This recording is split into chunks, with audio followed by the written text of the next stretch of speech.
Start. So, a very good morning to all of you. दोस्तों, negotiable instrument act में अभी आज का लास्ट पार्ट कंक्लूड करने से पहले, जैसे मैंने कहा 31 जो केस स्टडीज है हमें उसके ऊपर ज्यादा फोकस करना है। वो जो क्वेश्चंस है उस क्वेश्चंस के मुताबिक हमने फर्स्ट क्वेश्चन को 1 से लेके क्वेश्चन नंबर 8 तक कंप्लीट किए। 1 to 8 अब हम सीक्वेंस में जाते हैं। 1 to 8 हो गया हमारा। क्वेश्चन नंबर 9 जो है ना वो भी हम देखते हैं। वो समझने से पहले सब लोग सुन लो मेरी बात। मैंने आपको फिक्टिशियस इंस्ट्रूमेंट क्या है वो समझाया। फिक्टिशियस इंस्ट्रूमेंट में एक तो ड्रॉवर फिक्टिशियस होता है या फिर पे फिक्टिशियस होता है। हमने फिक्टिशियस बिल के बारे में देखा है।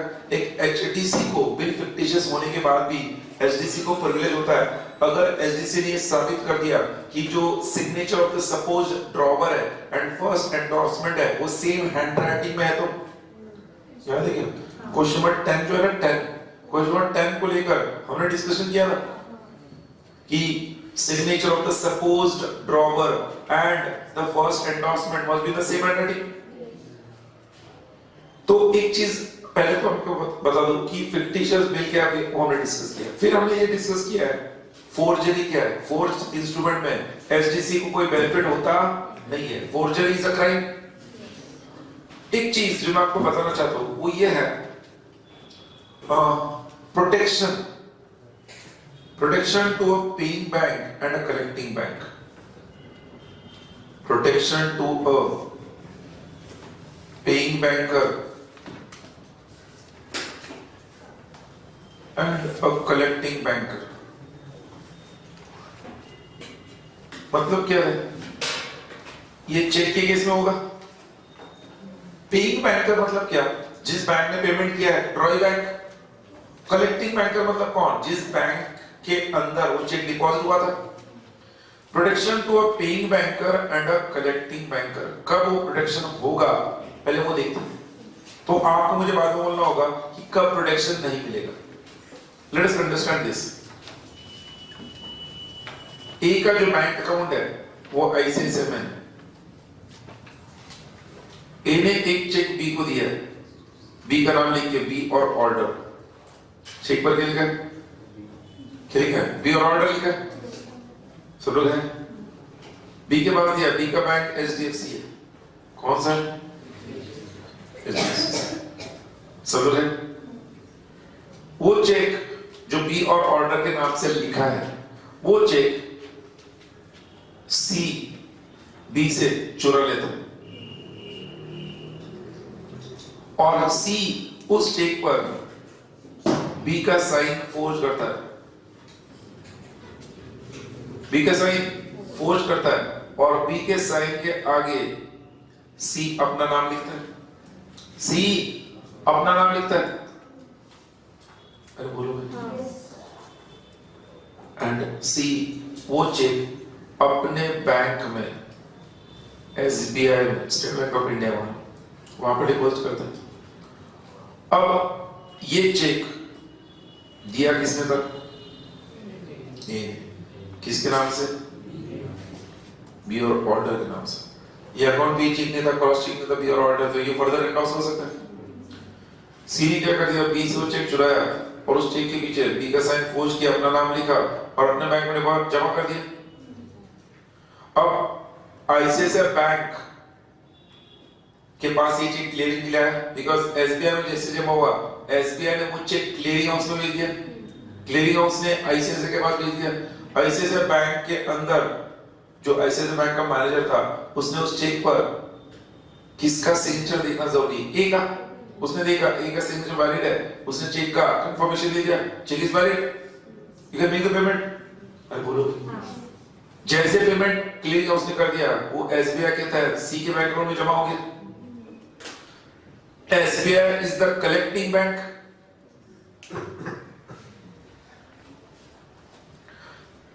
आईसीआईसीआई इज द बोलो पेइंग बैंक। ये सुनो, चेक सी के अकाउंट में जमा हो गया। जब बी को पता चला कि उसका चेक चुराया गया था और सी ने वो अपने अकाउंट में जमा कराया तो बी है ना, बी इस केस में एसबीआई बैंक को लायबल करना चाहता है कि आपने मेरा नाम का चेक कैसे क्लियर करा। आपने मेरे नाम का चेक कैसे क्लियर करा, ये बी लायबल करना चाहता है, या फिर ए लायबल करना चाहता है एसबीआई को, सॉरी ए लायबल करना चाहता है अपने बैंक को, आईसीआईसीआई को, कि आपने मैंने साइन किया और चेक जो बी को दिया था आपने सी के अकाउंट में किसने जमा कराया, अरे बोलो भाई। या फिर बी लायबल करना चाहता है आईसीआईसीआई कि आपने वो चेक कैसे सी के अकाउंट में क्लियर होने दिया जब मेरा नाम था, अरे बोलो भाई। द लॉ सेज जो पेइंग बैंक है और कलेक्टिंग बैंक है उनको प्रोटेक्शन मिलता है if they have made the payment in due course, if they have made the payment in due course, payment in due course अगर हुआ है, क्या हुआ है, payment in due course हुआ है, तो ये माना जाएगा जो both banks है, कौन सी bank, collecting bank and paying bank, उन दोनों को प्रोटेक्शन मिलेगा, मतलब उन दोनों को हम लायबल नहीं कर सकते। पेमेंट इन ड्यू कोर्स का मतलब क्या हुआ, तो वो लॉ में आपके नोट्स में मैं लिख कर दिया पेमेंट इन ड्यू कोर्स किसे कहते हैं। Payment in due course page number 1717 आपके क्लास में नोट्स में दिया है, पेज नंबर 17 पर आप आ जाओ। पेमेंट इन ड्यू कोर्स होने के लिए उसमें लिखा है payment is made as per the apparent tenor, apparent tenor को हम कहते हैं वहां पर real owner, real owner of the cheque. क्या हम मान सकते हैं she was the real owner, मतलब रियल ओनर नहीं कह सकते, सॉरी अपरेंट टेनर मतलब क्या,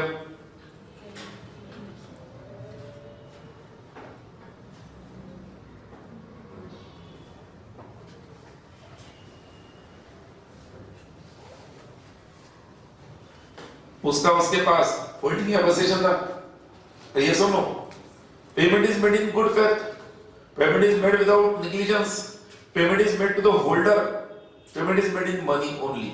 अगर बैंक ने ये पांचों कंडीशंस का कंप्लायंस किया है तो उनके बैंक ने गुड फेथ में पेमेंट कर दिया, बैंक ने पेमेंट इन ड्यू कोर्स कर दिया। देखो आईसीआईसीआई बैंक के मैनेजर का ड्यूटी है ए का सिग्नेचर वेरीफाई करना, उसने वेरीफाई किया, उसने ए ने बी को दिया, सी को दिया, उससे उसको क्या लेना, उसका तो ड्यूटी क्या है, मेरे बैंक का ड्यूटी क्या होगा, जो मैंने चेक साइन करके दिया मेरा साइन वेरीफाई करना। अब एसबीआई की ड्यूटी क्या है, जब सी ने वो चेक एसबीआई में जमा किया, एसबीआई का सिर्फ ये ड्यूटी है कि उस चेक पर वाकई में सी का नाम है कि नहीं वो चेक करना। जब सी ने बी का साइन फोर्स किया था, बी का साइन कैसे है वो एसबीआई को थोड़ी पता, एसबीआई का वैसे भी ड्यूटी नहीं है, और ना ही आईसीआईसीआई की ड्यूटी है बी का साइन वेरीफाई करना, बिकॉज़ एंडोर्समेंट बी की तरफ से हुआ है ना, मतलब बी का साइन सी ने फोर्स करके अपने नाम से एंडोर्समेंट कराया, तो neither ICICI nor SBI is liable in this case, neither the paying bank nor the collecting bank is liable in this case। अरे बोलो भाई। but अगर मान लो सी ने बी का साइन फोर्स किया होता, सी ने, और मतलब क्या, बी और ऑर्डर के नाम से चेक था, सी ने बी का साइन फोर्स करके बी के ही बैंक अकाउंट में डिपॉजिट कर दिया, और बी के नॉलेज के बगैर वो वहां से पैसे विड्रॉ कर लिए, सी ने वो चेक बी के बैंक अकाउंट में जमा कराया और वहां से बी का साइन फोर्स करके वहां से पैसे विड्रॉ कर लिए। मैं जो बोल रहा समझ रहे? अब ऐसे केस में बी, जो इस केस में है ना, बी अपने बैंक को लायबल करना चाहता है, कर सकता है, बी अपने बैंक को लायबल करना चाहता है कि तुमने मेरे नाम का चेक किसी और ने, जब मेरे बैंक अकाउंट में जमा हुआ था तो किसी और ने मेरा साइन करके वो बैलेंस विड्रॉ कर लिया, पैसे विड्रॉ कर लिया, विड्रॉल होता है, विड्रॉल सकते हैं, विड्रॉ कर लिया, तो आपने उसको पैसा दिया कैसे, मेरा सिग्नेचर फोर्स किया, तो उस केस में बी अपने बैंक को लायबल कर सकता है, बिकॉज़ बी के बैंक का ड्यूटी है कि वो बी का सिग्नेचर वेरीफाई करे। अगर कोई बी के नाम से पैसे विड्रॉ करने आता है तो बी के बैंक की ड्यूटी क्या है, बी का साइन वेरीफाई करना है। अगर वो साइन फोर्जरी है तो बी की बैंक उस केस में लायबल होगी to that person, because forgery is null and void, forgery is a crime. B के बैंक ने उस केस में हम कहेंगे पेमेंट इन ड्यू कोर्स नहीं किया है, बिकॉज़ उन्होंने उस केस में जो हम कहते हैं नेग्लिजेंस दिखाया, बी के साइन में 5 कंडीशन में से एक भी कंडीशन ब्रीच होती है तो payment is not made in due course, तो इस केस में बी की बैंक लायबल होगी।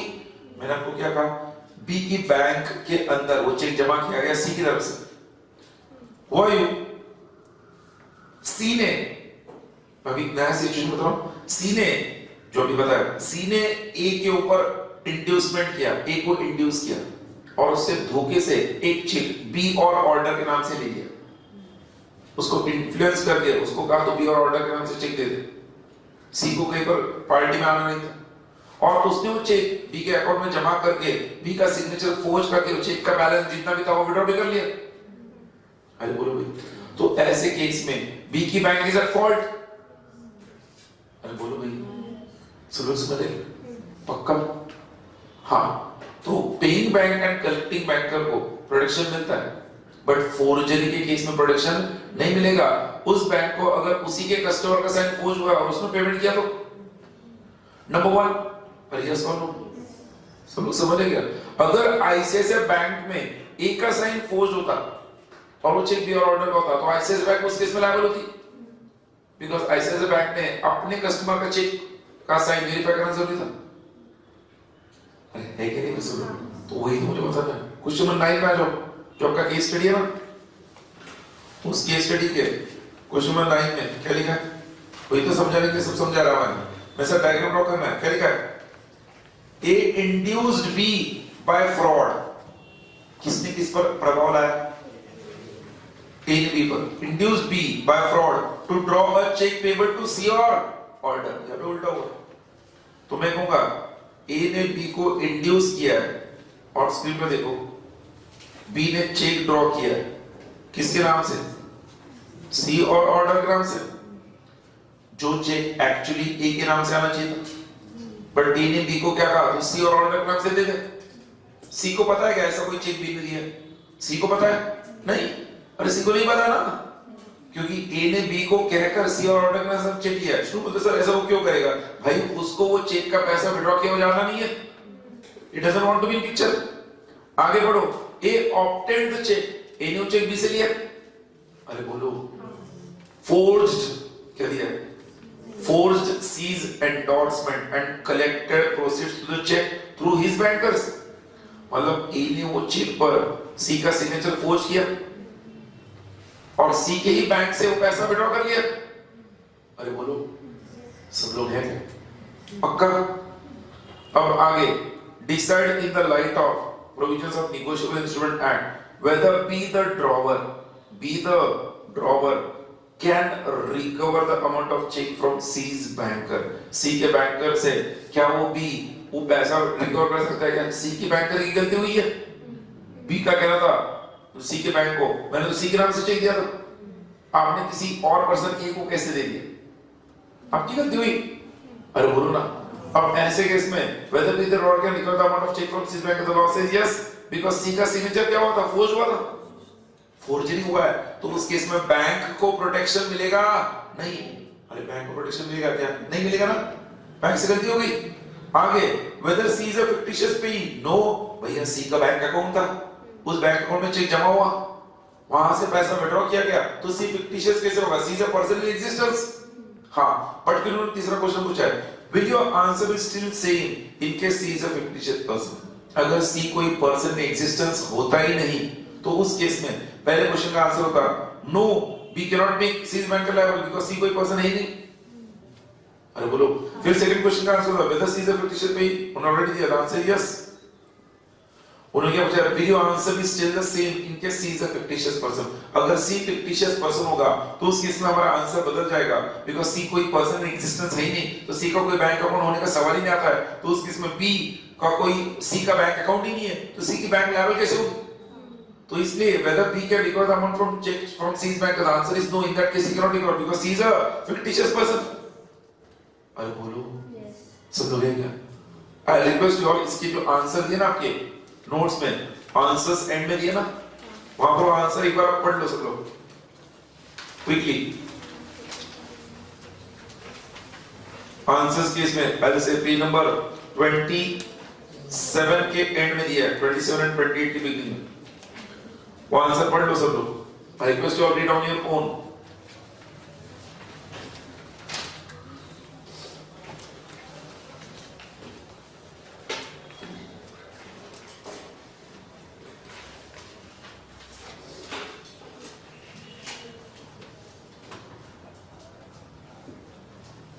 Read on your own the entire answer till the end।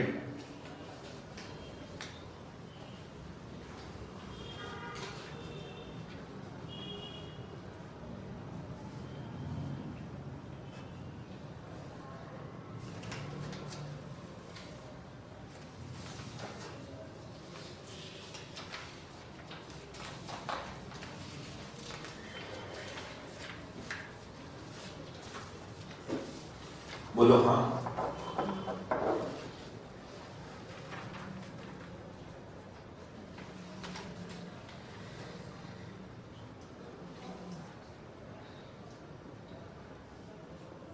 पढ़ो।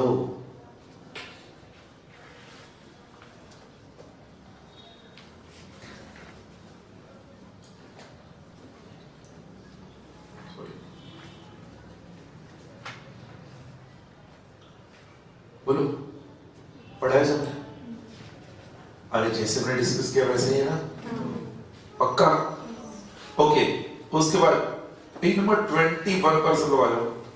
पेज नंबर 21 पर उसमें मैंने आपको मिसलेनियस प्रोविजंस में एक सेक्शन दिया, सेक्शन 44 मिला है? उधर दिया उसका हेडिंग दिया पार्शियल अब्सेंस और फेलियर ऑफ मनी कंसिडरेशन मिला है? वो सेक्शन क्या पहले मैं आपको बता रहा हूँ, पहले समझ लो। जो डायग्राम में ड्रॉ करो, आप चाहो तो उधर ड्रॉ कर सकते हो अपने नोट्स में हेडिंग देकर वगैरह जो भी है। सेक्शन 44 क्या है मैं आपको बता रहा हूँ, सब लोग स्क्रीन पर देखो। पार्शियल अब्सेंस और फेलियर ऑफ मनी कंसिडरेशन, ये जो सेक्शन है दोस्तों, इस सेक्शन में नीचे एक्सप्रेशन दिख रहा है और नेक्स्ट पेज पर आपको इलस्ट्रेशन दिखेगा। इलस्ट्रेशन मतलब एग्जांपल। ये नेगोशिएबल इंस्ट्रूमेंट एक्ट के अंदर ही दिया हुआ इलस्ट्रेशन एक्ट के अंदर, ये मैंने नहीं बनाया। तो ऐसे सेक्शंस जहां पर ऑलरेडी इलस्ट्रेशन दिया है, आपको हर बार वो इलस्ट्रेशन जो दिया है उसको ही समझना है। पहले इलस्ट्रेशन समझना है, उसके बाद मेन सेक्शन पढ़ना है। पहले सेक्शन नहीं पढ़ना, पहले एग्जांपल देखना है और उसके बाद मेन सेक्शन पढ़ना है। हम इस एग्जांपल को समझने की कोशिश करते हैं। क्या लिखा है इस एग्जांपल में? A draws a bill on B for rupees 500 payable to the order of A. Okay, तो इस एग्जांपल में A ड्रॉवर है, B ड्रॉई है। अरे बोलो ना, मैं लिखूंगा A ड्रॉवर है, B ड्रॉई है। कितने अमाउंट का चेक बिल था? 500 रुपए।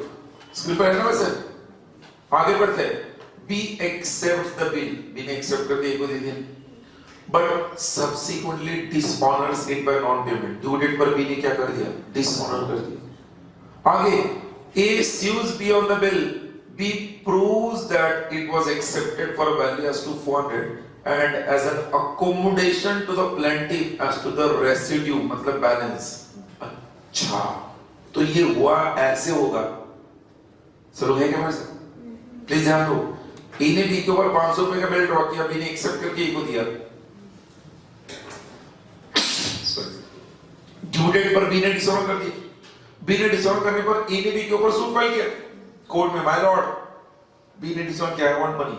बी ने कोर्ट में कहा माय लॉर्ड, मैं मानता हूं कि मैंने डिसऑनर किया है, बट ये जो 500 रुपए का बिल है ना, तो मुझे इस ए को 500 रुपए नहीं देने थे, मुझे इस ए को 400 रुपए ही देने थे।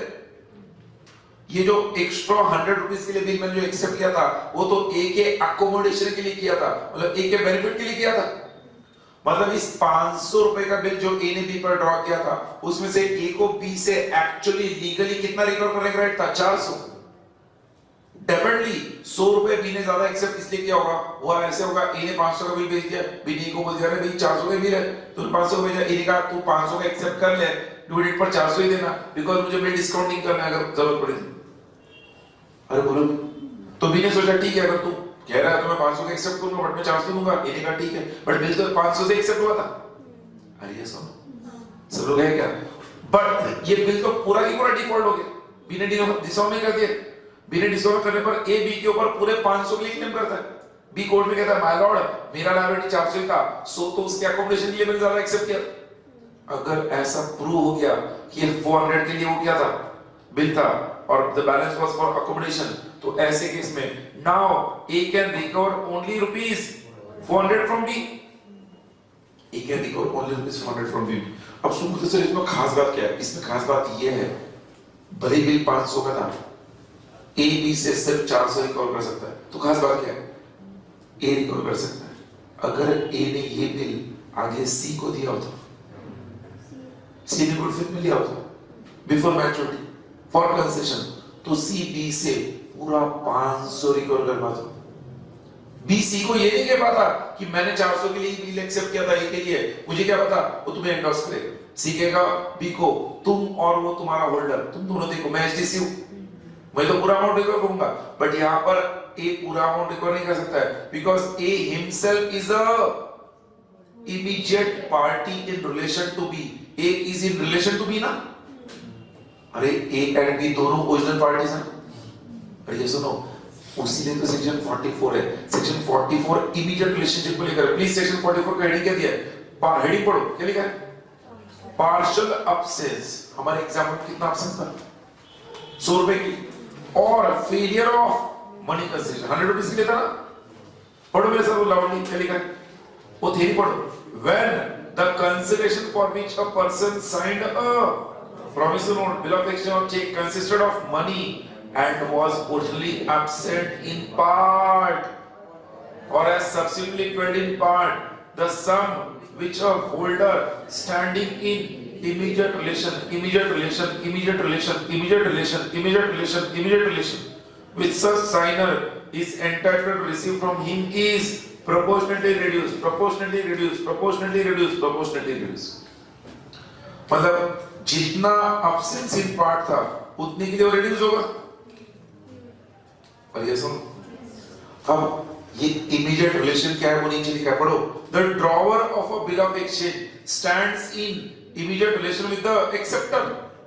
The maker of a promissory note, bill of exchange or check stands in immediate relation with the payee. And the endorser with the endorsee. Other signers may by agreement stand in immediate relation with the holder. तो ये section 44 immediate relationship के लिए था। मैंने समझा क्या? मैंने आपको ये भी बताया कि अगर ये सेम बिल जो बी ने एक्सेप्ट किया था, ए के पास दिया था, ए ने अगर वो सी को दिया होता तो सी और बी कोई इमीडिएट रिलेशनशिप में नहीं थे। सी और बी कोई इमीडिएट रिलेशनशिप में नहीं होंगे, तो उस केस में सी अगर एसडीसी है तो सी बी से पूरा 500 रिकवर कर पाता। अरे बोलो, बट हमारे इस एग्जाम्पल में बी ने डिसऑर्डर करने पर ए बी से 500 नहीं, कितना रिकवर कर पाएगा? 400, बिकॉज ए और बी कौन से रिलेशनशिप में? Immediate relationship. समझा सबको? 30 सेकंड दे रहा हूं, कोई डाउट है तो बोलो मुझे। तो सेक्शन 44 में जो मैंने समझाया, कोई भी डाउट है तो पूछो बेझिझक।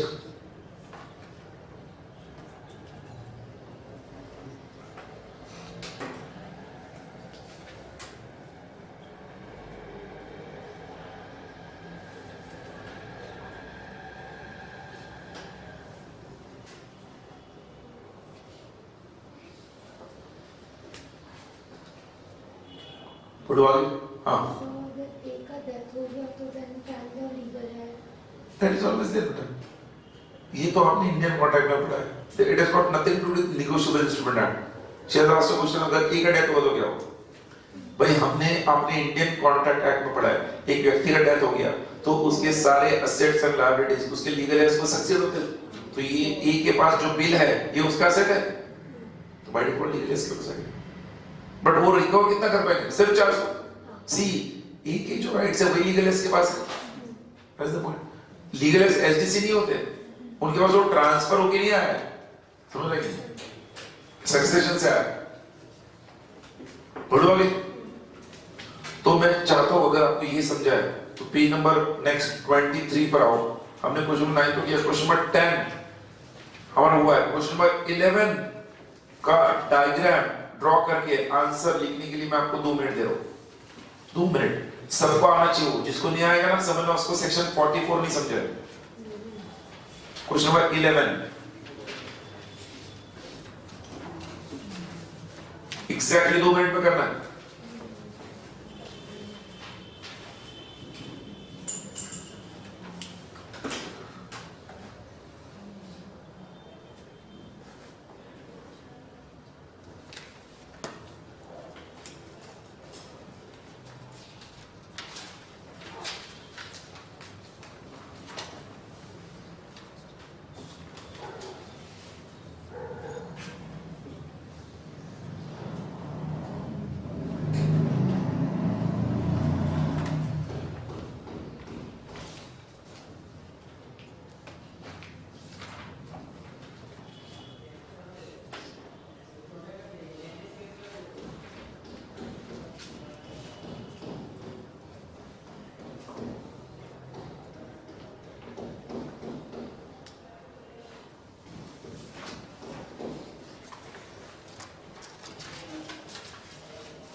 बोलो आया कैसे? Yes no? और वो जो क्वेश्चन भी आपने किया ना, वो एग्जाम में सीए इंटर के एग्जाम में 8 मार्क के लिए कुछ क्वेश्चन था, 8 marks. That question was for 8 marks, question लिख देना। इतना सिंपल लॉलीपॉप क्वेश्चन, क्योंकि सेक्शन 44 पर अगर फिर से कोई क्वेश्चन आना तो ऐसे आना। तो I hope you know the answer, whether P will succeed in recovering the whole amount of the bill. बोलो, P will succeed in recovering only 7,000 as he stands in immediate relation with Q. 10,000 का bill था, जिसमें से क्या हुआ था, 7,000 value था और 3,000 एकोमोडेशन था। हमने 500 का एग्जाम्पल देखा था, 400 वैल्यू था, 100 एकोमोडेशन। सिर्फ अमाउंट चेंज हुआ है, रिश्ता वही है, सोच नहीं है। ये सब क्वेश्चन नंबर 11 हो गया, क्वेश्चन नंबर 12 ऑलरेडी हमने किया है, क्वेश्चन नंबर 13 भी हो गया हमारा, पर हुआ ही नहीं। हाँ, अब क्वेश्चन नंबर 14 का जो कंसेप्ट है वो समझाने के लिए मैं आपको कहूंगा अगेन आपके क्लासरूम नोट्स में आ जाओ, वहां पर मैं लोग कंसेप्ट देख रहे थे। Presentment of bill, presentment for non acceptance. जैसे पेज नंबर 19 पर 19 पर 19 effect of non presentment, number 19 पर आ जाओ। Effect of non presentment of a cheque within a reasonable time, section 84 है ना, वो क्वेश्चन नंबर 14 से लिख है। क्या है वो बाद में लिखेंगे, पहले मैं बता रहा हूं, ध्यान दो। Effect of non presentment of cheque within reasonable time. Example discuss करते हैं भाई, रिजनिंग मत फॉरगेट। प्रियंका, मान लो मैंने प्रियंका को एक 10,000 का चेक दे दिया और उसको बोल दिया अगले 15 दिन में ये चेक डिपॉजिट कर दे। अगर मैंने कुछ नहीं कहा होता तो उसे कितना रुपए मिलता? कुछ नहीं कहा होता तो 3 मंथ्स। अरे गधो, 15 दिन क्लास बनेगा, 3 मंथ्स ना, चेक में वैलिडिटी 3 मंथ्स है। मैंने सिर्फ चेक दिया, कुछ नहीं कहा तो 3 मंथ्स में डिपॉजिट करना, बट मैंने चेक दिया और उसे कहा 15 दिन में डिपॉजिट करो, तो उसे कितने दिन में डिपॉजिट करना है? 15 में, बिकॉज़ 3 मंथ्स और 15 डेज व्हिचएवर इज अर्लियर। क्या देखिए नहीं, तो मैंने प्रियंका को चेक दे दिया 10,000 का और उसे क्या दिया, 15 दिन में डिपॉजिट कर दो।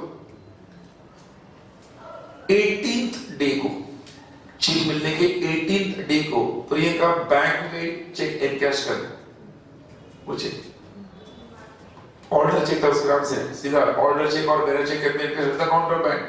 मैंने उसे कहा था 15 दिन में डिपॉजिट करूंगा, 15 दिन में क्लियर करो। वो 18th डे में बैंक में गई।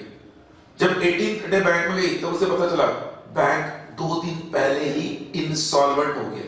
बैंक 2 दिन पहले ही इंसॉल्वेंट हो गया, जो मेरा बैंक था वो इंसॉल्वेंट हो गया। अब प्रियंका ने मुझे कॉल किया, बोला तुमने जो चेक दिया था वो मैं आज बैंक में गई थी पैसे लाने के लिए, पर बैंक तो इंसॉल्वेंट हो गया। मैंने कहा तो मैं क्या करूं, मैंने बैंक अकाउंट में पैसे रखे थे, तुम्हें 15 दिन में जाने के लिए कहा था, तुम्हारी गलती है, तुम नहीं गई, तो उस केस में अब तुम मुझे लायबल नहीं कर सकते हो। The law says the drawer of the cheque is discharged from his liability to the payee if the payee does not present the check within a reasonable time. Non-presentment of check within a reasonable time. हमारे example में reasonable time क्या था? 15 दिन। कहाँ है twist? मैंने प्रियंका को check दिया था 10,000 का, उसे कहा था 15 डेज में चेक क्लियर करा लो।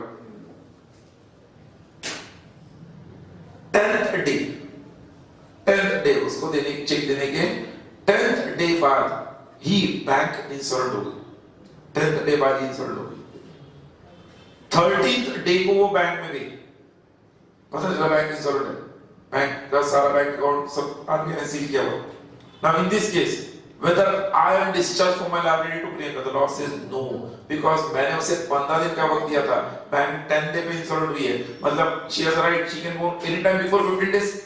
So when she visits on 13th day, she comes to know she can make me liable. मतलब इस केस में मेरे हमारे सेकंड सिचुएशन में भले ही उसने अभी तक क्लियर नहीं किया, बट अभी तक जो रीजनेबल टाइम था वो खत्म भी नहीं होना, तो रीजनेबल टाइम खत्म होने से पहले अगर बैंक इंसॉल्वेंट होती है तो drawer is not discharge from his liability to the payee.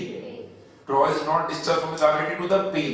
मैंने दो बातें बताई, अगर पेयी ने रीजनेबल टाइम में डिपॉजिट नहीं किया और रीजनेबल टाइम के बाद अगर बैंक इंसॉल्वेंट हुई थी रीजनेबल टाइम डिपॉजिट नहीं किया, रीजनेबल टाइम के बाद बैंक इंश्योर्ड हुई, डिपॉजिट करने से पहले या क्लियर करने से पहले बैंक इंश्योर्ड हो गई, तो उस केस में ड्रॉवर डिस्चार्ज है, ड्रॉवर डिस्चार्ज है, ड्रॉवर तो डिस्चार्ज हो गया। तो प्रियंका जो पेई थी, मैं ड्रॉवर था, अगर फर्स्ट सिचुएशन की बात करें, उसने 15 दिन बाद 17th डे अगर डिपॉजिट करने गई थी या क्लियर करने गई थी, बैंक इंश्योर्ड हो गई थी 17th डे को, तो ऐसे केस में प्रियंका मुझे लायबल नहीं कर सकती, बट प्रियंका उस बैंक की अनसेक्योर्ड क्रेडिटर बन जाएगी, बैंक की क्रेडिटर बन जाएगी। जब बैंक इंश्योर्ड हुई है तो बैंक के सारे एसेट्स को ऑफिशियल असाइनिंग कस्टडी में लेके सारे लायबिलिटीज पे करेगा एक एक करके। तो जब प्रियंका अनसेक्योर्ड क्रेडिटर बनेगी तो बैंक के लायबिलिटीज में प्रियंका को भी देना लगता है, क्योंकि मैं डिस्चार्ज हूं तो 10,000 के लिए बैंक प्रियंका को लायबल है। भैया सुनो, अनसेक्योर्ड क्रेडिटर प्रियंका है, मतलब उसको प्रियंका को उस असेट में से बैंक के जो कुछ भी मिलेगा उतना लेना है। अगर कुछ भी नहीं मिला, she not get anything, assets अगर इनसफिशिएंट है तो। अगर उसे 10,000 के बदले 3,000 मिला, 3,000 को रख पाएगी। मतलब प्रियंका मुझे लायबल नहीं कर सकती, but Priyanka as a creditor can recover from bank, as a creditor she can recover from the bank. सब समझ रहे हैं? बट जैसे मैंने कहा, मैंने 15 दिन का वक्त दिया था, 10th डे पर बैंक इंश्योर्ड होगी, तो प्रियंका बैंक को लायबल नहीं करेगी, प्रियंका मुझे ही लायबल करेगी, बिकॉज़ अभी भी रीजनेबल टाइम खत्म हुआ नहीं है। ये जो मैंने बताया ना, आप नीचे उधर इलस्ट्रेशन दिख रहा है, इलस्ट्रेशन ए पढ़ो पहले, देखा है, A draws a check for 1,000 and when the check ought to be presented, ought to be presented मतलब reasonable time, that is reasonable time, reasonable time तक has funds at the bank to meet it, reasonable time तक A ने अपने bank account में पैसा रखा था, समझ आ गया? Bank fails before the check is presented। अच्छा, मतलब क्या reasonable time के बाद but check present होने से पहले, reasonable time के बाद but check present होने से पहले बैंक फेल हो गया। The drawer is क्या लिखा है? Discharged, but the holder can prove against the bank for the amount of check, yes or no? और आगे लिखो, holder मतलब कौन? Priyanka, holder is the payee ना, for the amount of check, उसके आगे लिखना and can recover the amount as unsecured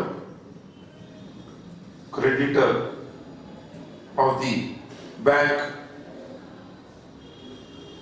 अरे बोलो, and can recover the amount as unsecured creditor of the bank। assume सबको समझा है? लॉक कर दो पक्का। illustration number B क्या लिखा पढ़ो?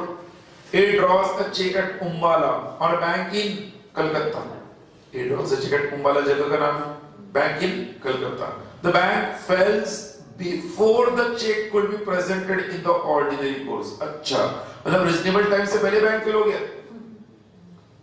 क्या लिखा? He is not discharged, drawer is not discharged, for he has not suffered actual damage through any delay in presenting the check। अच्छा, तो पहले illustration में A discharge इसलिए हुआ था because गलती किसकी थी? बोलो, पेई की गलती थी, होल्डर की गलती थी, होल्डर ने उसे इन टाइम डिपॉजिट नहीं करने की वजह से ए का नुकसान हुआ, तो इसलिए पहले केस में ए क्या हो गया? डिस्चार्ज हो गया। बट सेकंड केस में रीजनेबल टाइम खत्म नहीं हुआ है, तो ए के कोई नुकसान पर्सनल नहीं हुआ है, तो उस केस में इज नॉट डिस्चार्ज। अरे बोलो भाई, सब लोग समझ रहे? पक्का? पहले केस में नुकसान होल्डर की वजह से ए का हुआ था, इसलिए डिस्चार्ज हुआ। सेकंड केस में होल्डर की वजह से कोई नुकसान नहीं हुआ ए का, इसलिए ए डिस्चार्ज नहीं होगा। अगर ये समझा है तो आप क्वेश्चन नंबर 14 करो, आना चाहिए सबको।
Yes. बोलो. C brings a suit दिया है against A and B for recovery of money. Sorry, 14 में. It is asked whether B can recover the money from A. पूछे. क्यों है? Reasonable time उसने deposit नहीं किया. Question से समझता ना? The check was not presented within the reasonable time to the bank for payment, and the bank in the meantime became bankrupt. Whether B can recover the money from A? The answer is no. हमारा पहला illustration हो, समझा नहीं? मैंने आपको उसका illustration का ये illustration देखा. वो जो पेज नंबर 19 पर उसका explanation दिया ना, पढ़ो ना उधर. क्या लिखा है वो? Effect of non-presentment. हमने उसका explanation पढ़ा है तो पढ़ो, मैं सब क्या लिखा है? The drawer has no liability of drawer if bank fails. The drawer has sufficient balance when issues the check and the check ought to be presented for payment. मतलब reasonable time तक sufficient balance था. आगे holder fails to present the check within reasonable time of issue of the check. Meanwhile, after issue of check but before presentation of check by the holder, the bank fails and consequently the drawer suffers actual damages. However, the holder shall be a creditor in lieu of such drawer instead of such drawer. अब bank का नया creditor कौन होगा? Holder of the banker to the extent of such discharge and is entitled to recover the amount from bank. ये तो मैं बता रहा था. समझा ना? पक्का? देखो मैं केस स्टडी प्रोविजन वो ज्यादा बेटर है उसके तो जा रहे हैं. जो इंपॉर्टेंट प्रोविजन देख रहे हैं. Then अब क्वेश्चन नंबर 14 हो गया. क्वेश्चन नंबर 15 पहले हुआ था हमारा. Then 16 से लेके 23 तक हुआ है, 24 भी हुआ है, 25, 26 भी हुआ है, 27 भी हुआ है, करेक्ट? 28 and 29 हमें देखना है, 28, 29, 30, 31 सब देखना है ना विचार. अब क्वेश्चन नंबर 28 जो है मैं आपको कहूँगा आपके क्वेश्चन नंबर 28 के लिए आप लिखो उधर, क्वेश्चन नंबर 28 के वहां पर लिख सकते हो. रेफर